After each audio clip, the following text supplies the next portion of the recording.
So hello students, coming to the next question that is set Y. अब इसमें जो question आए MCQ हमारे पास वो डिस्कस करेंगे यहाँ पे। तो पहला क्वेश्चन हमारे पास यहाँ पे है आपका। The first question is molarity of liquid HCl if the density of the solution is 1.17. so this question is from the solution. so अगर हम इसको सॉल्व करें यहाँ पे तो मोलैरिटी कैसे निकालेंगे। इस केस में हम लिखेंगे डेंसिटी कितनी यहां पे दी हुई है और उसको डिवाइड करेंगे यहां पे मोलर मास से। अच्छा, डेंसिटी यहां पे कितनी निकाली 1.17 ग्राम पर सेंटीमीटर क्यूब, जो कितनी होगी हमारे पास, होगी हमारे पास 1170 ग्राम पर लीटर। और HCl का मोलर मास कितना होता है 36.5। और अगर यहां पे लिखे हम यहां पे कितना आएगा, ये आएगा 1170 डिवाइड बाई कितना आएगा यहाँ पे, ये आएगा आपका 36.5। उसको डिवाइड करें यहाँ पे तो ये कितना आएगा, ये आएगा हमारे पास 32.05। सो इसका ऑप्शन आएगा C 32.05। Coming to next one, question number 2। तो क्वेश्चन नंबर 2 हमारे पास अगेन सॉल्यूशन का है, which of the following is a colligative property. तो ये क्वेश्चन कॉलिगेटिव प्रॉपर्टी का है, 5 नंबर क्वेश्चन आता है। यहाँ पे इसने 1 नंबर क्वेश्चन पूछा हुआ है यहाँ पे। अब देखो कितना सिंपल क्वेश्चन है। यहाँ पे क्या पूछा है, बॉइलिंग पॉइंट। तो आपको पता है कि बॉइलिंग पॉइंट नहीं होता हमारे पास, क्या होता है बॉइलिंग पॉइंट यहाँ पे नहीं होता हमारे पास, एलिवेशन बॉइलिंग पॉइंट होता है। दूसरा पूछा फ्रीजिंग पॉइंट। अब ये भी देखो कितनी बेवकूफी की है, हमारे पास होता है डिप्रेशन इन फ्रीजिंग पॉइंट। और उसके बाद पूछा ऑस्मोटिक प्रेशर। तो भाई ऑस्मोटिक प्रेशर हमारे पास कॉलिगेटिव प्रॉपर्टी है, तो ऑप्शन क्या आएगा, राइट यहाँ पे सी आएगा। ठीक है, अब देखो लास्ट पर है वेपर प्रेशर। तो ये भी नहीं होता वेपर प्रेशर, क्या होता है relative lowering of vapour pressure, वो भी नहीं पूछा। यहां पे क्या होता है डिप्रेशन इन फ्रीजिंग पॉइंट, खाली क्या पूछा फ्रीजिंग पॉइंट। अब यहां पे क्या होता है एलिवेशन इन बॉइलिंग पॉइंट, ये भी नहीं पूछा। तो क्या पूछा, खाली पूछा इसने बॉइलिंग पॉइंट। तो भी सिंपल सी बात है, यहाँ पे आपका ऑप्शन क्या आएगा ऑस्मोटिक प्रेशर। ये बहुत बार आपको पूछा जाता है, तो ये क्वेश्चन बहुत इजी हमारे पास है।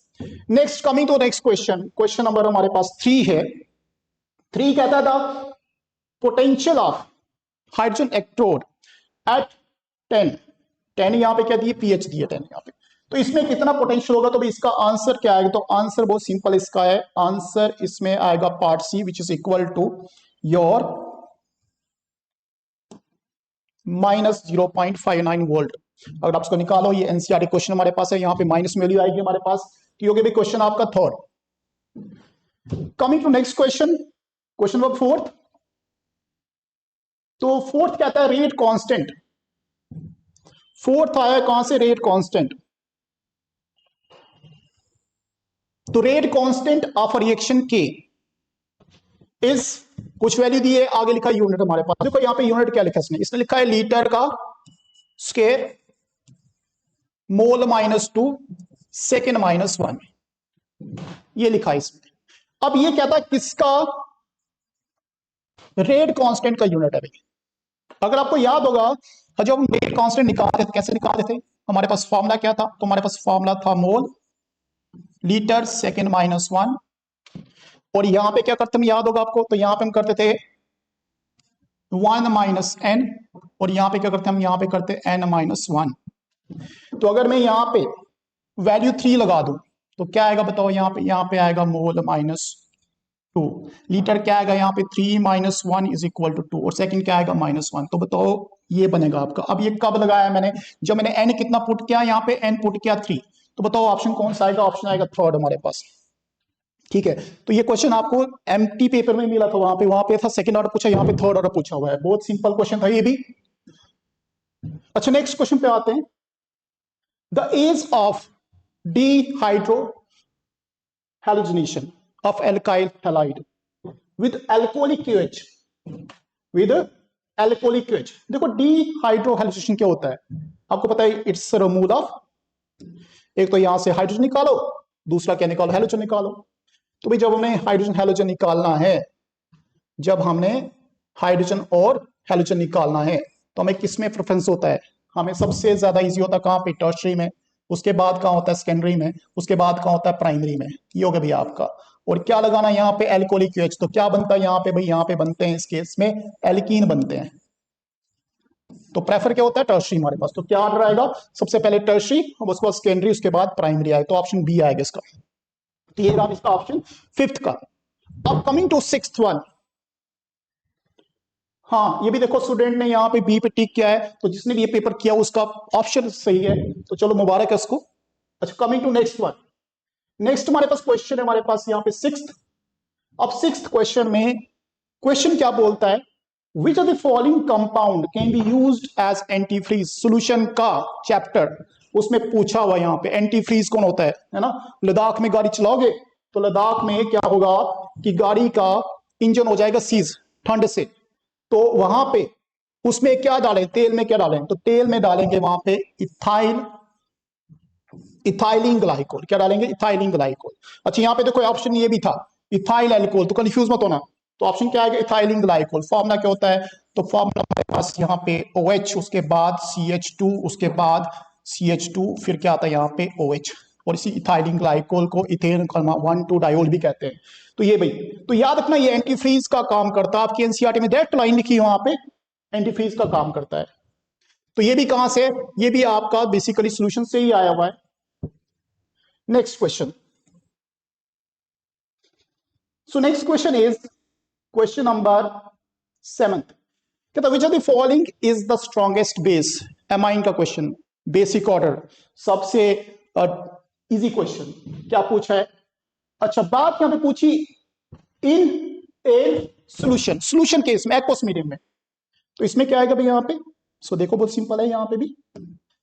तो अगर हम देखें यहाँ पे, देखो भाई बहुत सिंपल है यहाँ पे, क्या बता रहा है यहाँ पे, पहला बताता मिथाइल एमाइन, दूसरा बताता है ट्राई इथाइल एमाइन, तीसरा बताता है हमारे पास एनिलीन, और चौथा बताता है डाई मिथाइल एमाइन। तो भाई सिंपल सी बात है, वीकेस्ट बेस कौन सा होता है, वीकेस्ट बेस होता है हमारे पास आपका जो एरोमेटिक, और एरोमेटिक कौन है यहाँ पे एनिलीन। ये देखो भाई यहाँ पे इस तरह से एरोमेटिक है ना, यहाँ पे क्या बना NH2, और यहाँ पे क्या होती है रेजोनेंस, तो रेजोनेंस से क्या होता है बेसिक करेक्टर कम हो जाता है, जितना रेजोनेंस बढ़ेगा, जितना रेजोनेंस बढ़ेगा उतना ही बेसिक करेक्टर कम होगा।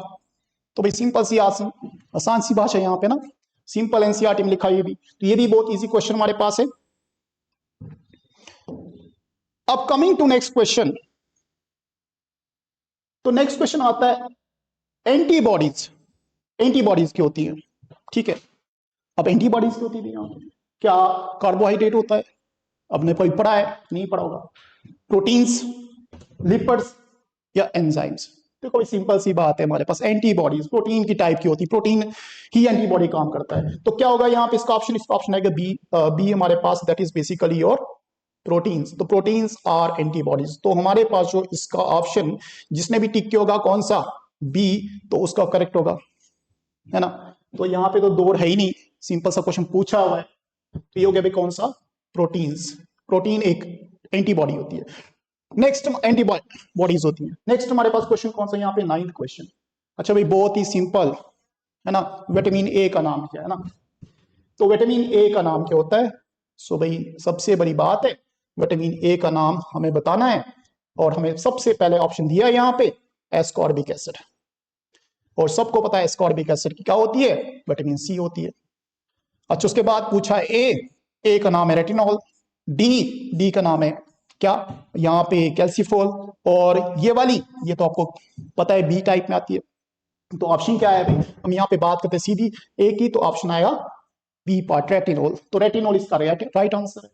अब लास्ट क्वेश्चन हमारे पास इस पेपर का, और लास्ट क्वेश्चन हमारे पास क्या कहता था, maximum oxidation state of osmium is, भाई ओस्मियम कौन सा एलिमेंट है, डी ब्लॉक का, क्वेश्चन कहां का डी ब्लॉक का, सिंबल क्या ओस्मियम का, तो सिंबल होता भी हमारे पास क्या OS, और इसके कंपाउंड बनता है, कंपाउंड क्या बनता है OSO4, इसका नाम क्या है ओस्मियम ऑक्साइड, टेट्राऑक्साइड बल्कि। अच्छा इसकी स्टेट यहां पे निकालें कितनी आएगी +8, तो भाई क्या ऑप्शन होगा यहाँ पे +8। सो स्टूडेंट्स ये हमारे पास कुछ क्वेश्चन थे, इनके आंसर थे, बहुत सिंपल पेपर था, एनालिसिस से लगता है कि सिंपल ही था हमारे पास, तो आई होप आपने अच्छा किया होगा। और नेक्स्ट हमारा जो वेरी शॉर्ट आंसर का वीडियो है वो भी अपलोड होगा, अभी के लिए इतना ही।